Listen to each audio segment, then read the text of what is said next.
All right, so we just watched the Warriors Lakers game on opening night for the NBA. We got some thoughts on it. Welcome to Yep. Speak to Sports. This is Bert. I'm joined by Sparsh. Man, that was a crazy game. The basically throughout the entire game, the Lakers were up, and then towards the end, Warriors got up and stayed up, and then they won. And there were a lot of interesting performances. I know a lot of people are going to be throwing a lot of shade on Russ. You know what? For this game, he deserves it. I mean, he played so bad. I need to check his exact plus minus, but it was very heavily negative. He shot 30% from the field, 0% from three, and he had four turnovers, four fouls, only scored 8 points. He had 5 rebounds, 4 assists, and this was in 35 minutes.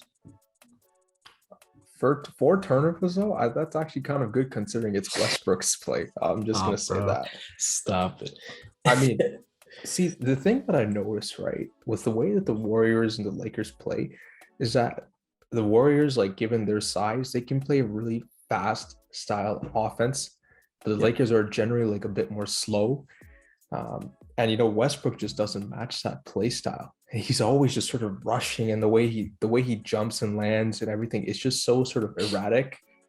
And I mean, you saw that one play where he just ran. Who was it that he like jumped into, like Damian Lee, or something? Yeah. He just like jumped offensive right into offensive foul, like literally just like jumps right into him, like, and then passed it to Draymond Green, like just straight up. It's just sort of like he's kind of playing like a lot out of control. And see, that's a thing, right? Because you have this big three now, and considering how close this game was up until like the fourth quarter, where actually it was kind of close like the whole time. Even like the first quarter, they had like a pretty big lead, but then after the Warriors would kind of get back, and then it was kind of a back and forth until they got like pretty close to the fourth, and then from there it was like 30-29 like points, like differential. I'm surprised that like even with that like big three they had, like they weren't able to like really get command over the Warriors in this game. And I'm gonna be honest, I don't think Frank Vogel knows how to use Westbrook yet. I don't think he has a clue, because there's too many times where Westbrook, when I saw him in the game, was just sitting in the corner doing nothing. Like, he's not a shooter. He should not be sitting in the corner. You can argue that he has to sacrifice something, and yeah, that's true. But he's a player that needs the ball in his hands. He's never been an off-ball player in his entire life. And so if anybody needs to sacrifice here, honestly, it's probably Anthony Davis or LeBron James. One of those. Mm-hmm. But here's the thing, is that like you can't ask those guys to sacrifice, because they both just dropped 30 on 50% shooting. Yeah. Like, how are you gonna ask those guys, like, take a step back, we gotta let Russ cook? Like, yeah, that's difficult. The thing. Yeah, that's the thing, because like remember back then, before Russ came, LeBron was always like, yeah, I'm going to pass the torch on to AD. This is going to be AD's team eventually. Yeah. And considering the season that AD had previously, where he was pretty much having career lows for like a really long time in that period, and to see him get back into form, we need him to be able to get those touches, and we can't let this guy sacrifice for Russ. Russ is going to have to figure something out, right? And also, I kind of found it funny. Is it me, or was AD not starting at center? I was seeing like reports that AD wasn't like starting at center. I'm not sure about that late lineup. It kind of confused me. This is what I've been very critical of with Frank Vogel, is that he hasn't started AD more at center, but AD doesn't like to play center, right? So this is also kind of on him. It's strange, because we thought the understanding was, when they first agreed to form up and team up like this, was that AD was going to play more center. Yeah. He did play a little bit of center, but not enough. And DeAndre Jordan, he looked cooked out there. Dwight did not look good out there. I don't expect this to keep up for Dwight. I'm worried that Vogel started this lineup, because this is probably the worst possible lineup you could start with. I mean, he started Westbrook, Bazemore, LeBron James, Anthony Davis, and DeAndre Jordan. Like, why are Bazemore and DeAndre Jordan starting at all? Doesn't make any sense. It really doesn't. No. Bazemore, he played pretty bad in my opinion. He was 3 of 9 from the field, and he had 3 fouls. And he had 4 fouls. And that was also a big problem with this Lakers team, is that they kept fouling a lot. I mean, their starting lineup, everybody except for Anthony Davis, like, got close to fouling out, and that's not something you can really, as a coach, you can't allow that. You can't. But it's the first game, so I'm kind of giving them slack on that. Yeah. And I do want to say overall, this is the first game, so I'm not going too crazy.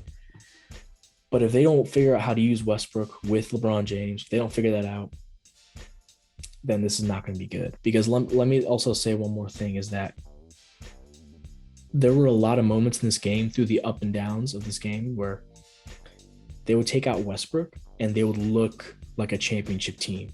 Like, they would be flying up and down the court, hitting threes, doing dunks, lobs, all this like amazing type of stuff.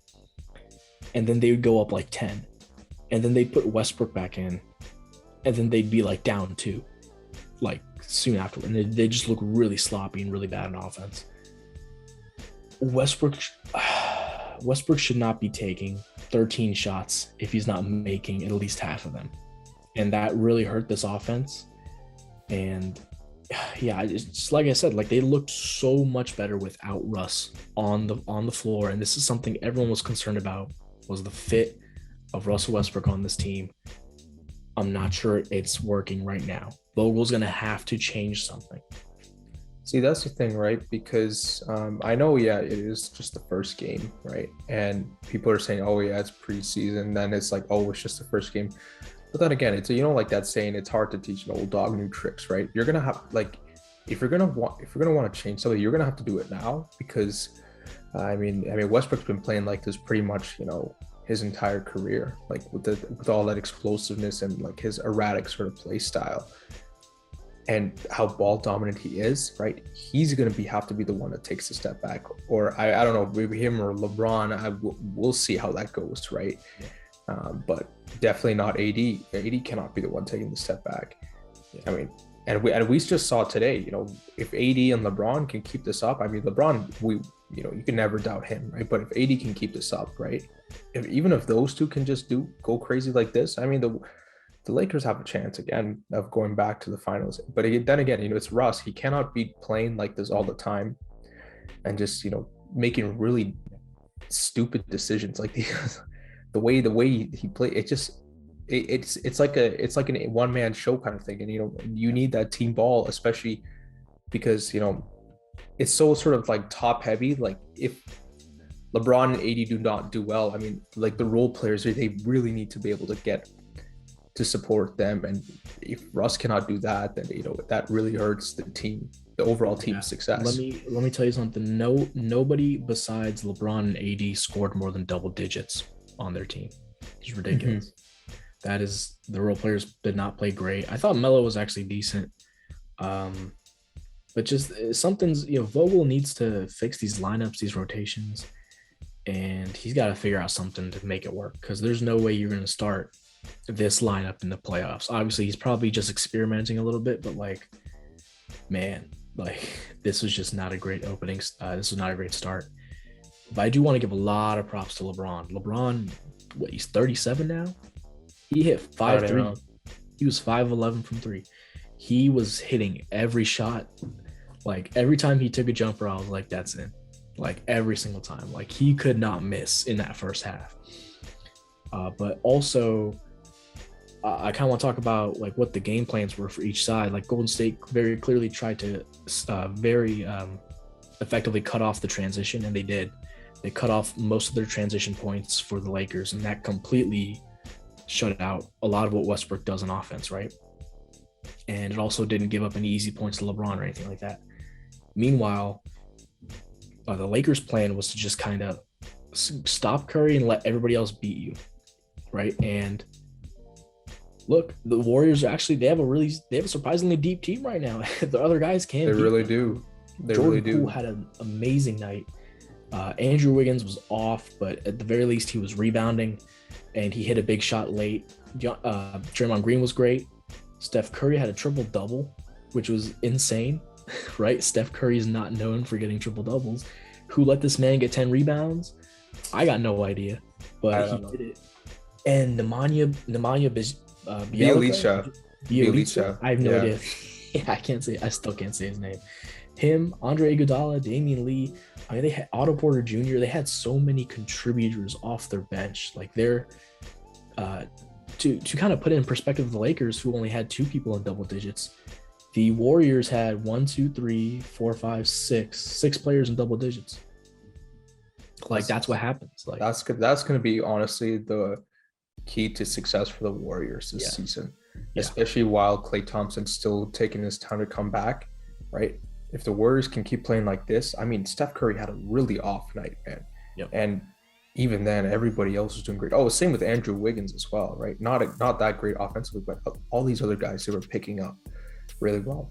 And I mean, we still have James Wiseman yet to come back as well. Another guy that could be in there as that centerpiece for them, right? Mm-hmm. You know, right now they're kind of still like small ball, kind of really fast style offense, but you know, once they get their other players back, I mean, anybody who's still sleeping on the Warriors, they're making a big mistake this season. This is a really good statement win by them.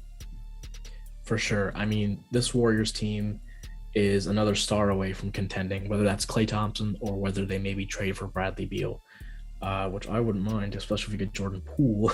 But I will say that you're right. The Warriors' key to success this season is their role players and how they step up. But also, I mean, Bielitsa was so impressive to me. I mean, he looked like a baby. He looked like Tony Kukoc out there. Like he looked like a baby Jokic. He was insane. This is why I just don't like the Knicks or the Kings, man. They waste so much talent, bro.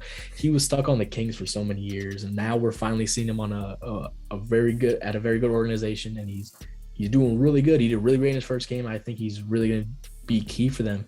Honestly, I think he's going to end up starting for this team eventually. I know Wiseman's like the young center they want to develop, but shoot, I mean, they're trying to win games. They're not trying to develop anybody right now, right? So that is true. If he keeps it up, him next to Draymond is a great pairing in the front court, and I think it really could be good. Or they could also bring him off the bench.